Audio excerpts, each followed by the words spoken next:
ఓం నమః శివాయ. ఓం నమో నారాయణాయ. కర్మ నివారణ నరదృష్టి నివారణ కాళభైరవాయ నమో నమః. హరి ఓం.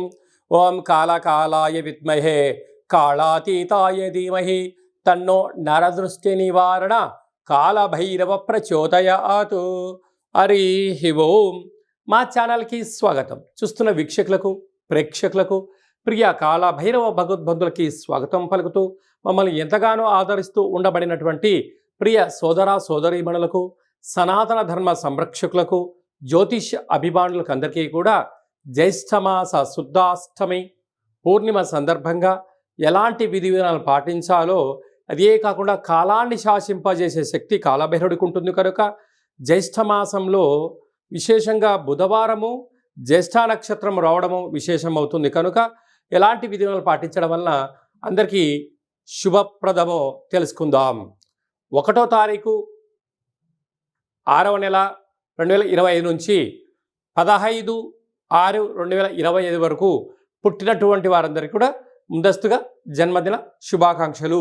గతంలో వివాహం చేసుకున్న వారికి వివాహ వార్షికోత్సవ శుభాకాంక్షలు. ద్వాదశ రాశుల్లో గ్రహ గమనాన్ని ఒకసారి వీక్షింపచేద్దాం.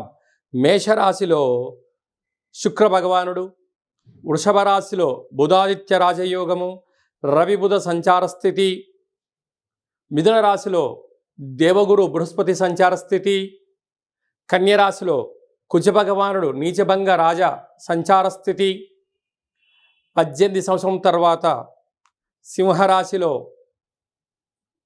కేతు భగవానుడు, అలాగనే కుంభరాశిలో రాహు భగవానుడు, మీనరాశిలో శని భగవానుడు సంచార స్థితితో ప్రారంభమవుతుంది. అలాగనే 7వ తారీఖున కుజ భగవానుడు కర్కాటకంలో నుంచి సింహరాశిలోకి మార్పు కలుగుతుంది కనుక ఈ విధమైనటువంటి పరిస్థితులు ఉన్నాయని చెప్పి కూడా గమనించాలి. కన్యరాశి వారికి వ్యయంలో కేతు భగవానుడు, 6వ స్థానంలో రాహు సంచార స్థితి, సప్తమంలో శని భగవానుడు సంచారం చేయనప్పుడు, అష్టమంలో శుక్ర భగవానుడు ఉన్నప్పుడు గ్రహదోషాన్ని ఎలా తొలగించుకోవాలి, గ్రహయోగాన్ని ఎలా పొందాలో ఈ వీడియోలో తెలుసుకుందాం. కన్యరాశిలో ఏ నక్షత్రాలు వస్తాయనగా ఉత్తరా నక్షత్రంలోని 2, 3, 4 పాదాలు, హస్తా నక్షత్రంలోని 4 పాదాలు, చిత్తా నక్షత్రంలోని 1, 2 పాదములు కలిపితే కన్యరాశి అవ్వడం జరుగుతుంది. రాశాధిపతి బుధ భగవానుడు. వీరికి 6వ స్థానంలో రాహు ఉండడం వలన అప్పులు ఇవ్వద్దు, అప్పులు తెచ్చుకోవద్దు. దీనివల్ల రెండిటి వైపు నుంచి అనారోగ్య సమస్యలు,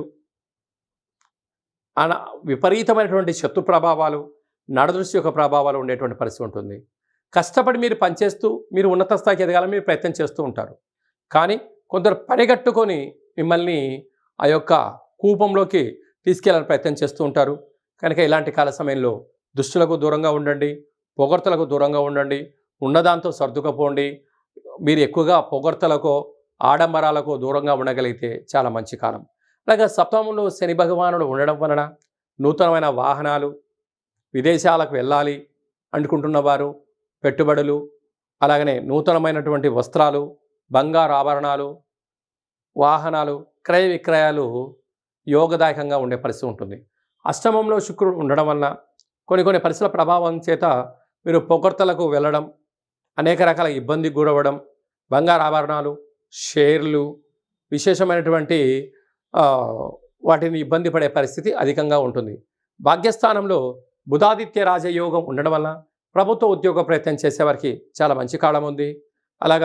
అలాగా విద్యార్థులకు మంచి చదువులు, అభివృద్ధి, కెరియరు, ట్రాన్స్ఫర్ అవ్వడము, ప్రమోషన్స్, సన్మానాలు కూడా యోగదాయకంగా ఉన్నాయి. రాజ్యస్థానంలో గురువు, ఇది చాలా మంచి కాలము. గురువులతో, తల్లిదండ్రులతో, కులదేవతల యొక్క ఆశీస్సులు, గ్రామదేవతల యొక్క ఆశీస్సులు ఉండగలిగినట్లయితే మీకు పట్టిందల్లా బంగారం అయ్యి ఉన్నతమైనటువంటి స్థాయి, ప్రమోషన్స్, స్థలము, అలాగే గృహాలు మీ సొంతం అయ్యేటువంటి అవకాశాలు ఉన్నాయి. అలాగనే ఏకాదశంలో కుజ భగవానుడు ఉండడం వలన ప్రశాంతత, మౌనము, ధ్యానము మీకు ఆనందాన్ని కలిగించే పరిస్థితి ఉంటుంది. వ్యయంలో కేతు భగవానుడు ఉండడం వలన చిన్న చిన్న విషయాలకు ఆందోళన తగదు. ఎవరైనా ఏదైనా అన్నారు, ఓకే, మీరు తొందరగా స్పందించవద్దు. కొంతకాలం సమయం తీసుకోండి. ఉన్నతమైన స్థితికి వెళ్ళడానికి చాలా అవకాశాలు ఉంటాయి.